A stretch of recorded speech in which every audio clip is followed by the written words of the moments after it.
Welcome to another episode of Geopolitical News.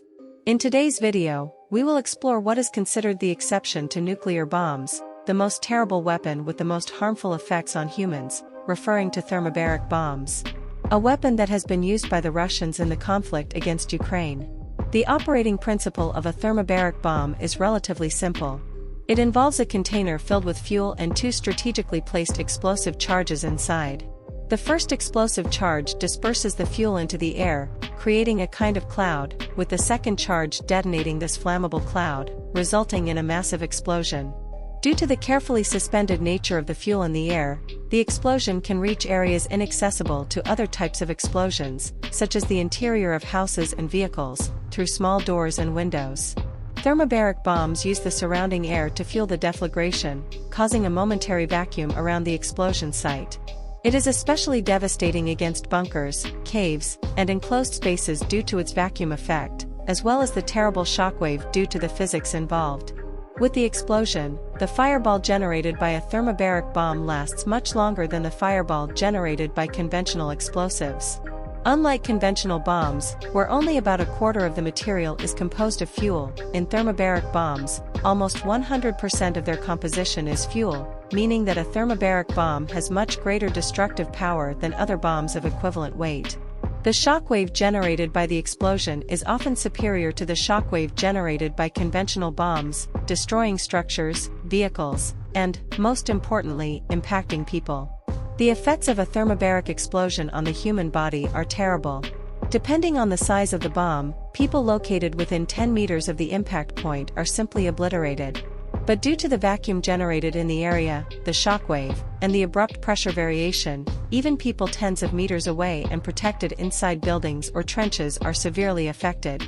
At 100 meters from the impact point of a large thermobaric bomb, even if the victim is behind protection or in a hole, the lungs collapse, leading to suffocation and agony, the eyeballs implode, and even at greater distances and depending on the exposure of the victim, the intestines can be affected, and the stomach and bladder can explode due to the shockwave. Even if the bomb does not detonate, the spread fuel can be terribly toxic, leading victims to death or horrific burns just from contact or inhalation of the product.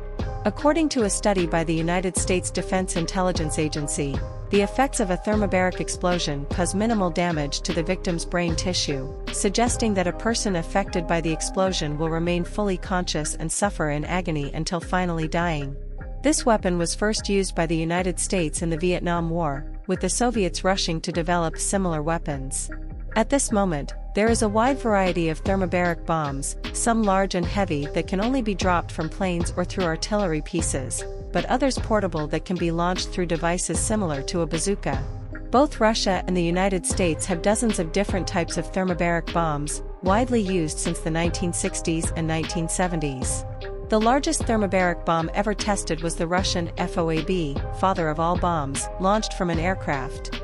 Its first explosive is detonated 10 meters above the target, releasing its fuel composed of 30 kilograms of diazino oxide.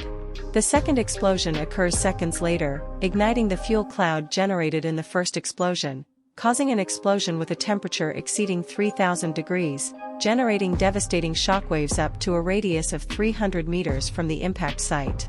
As the explosion uses all the surrounding air, a second shockwave is generated due to the low pressure at the location, as if it were a kind of reverse blow from the explosion, uprooting trees, houses, and damaging even the strongest structures. Despite weighing only 8 tons, its destructive power is equivalent to 44 tons of TNT.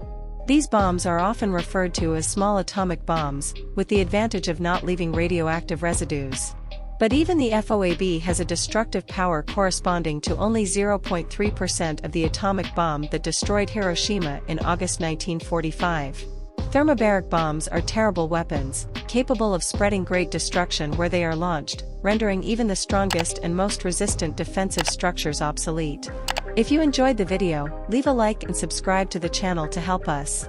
Until next time.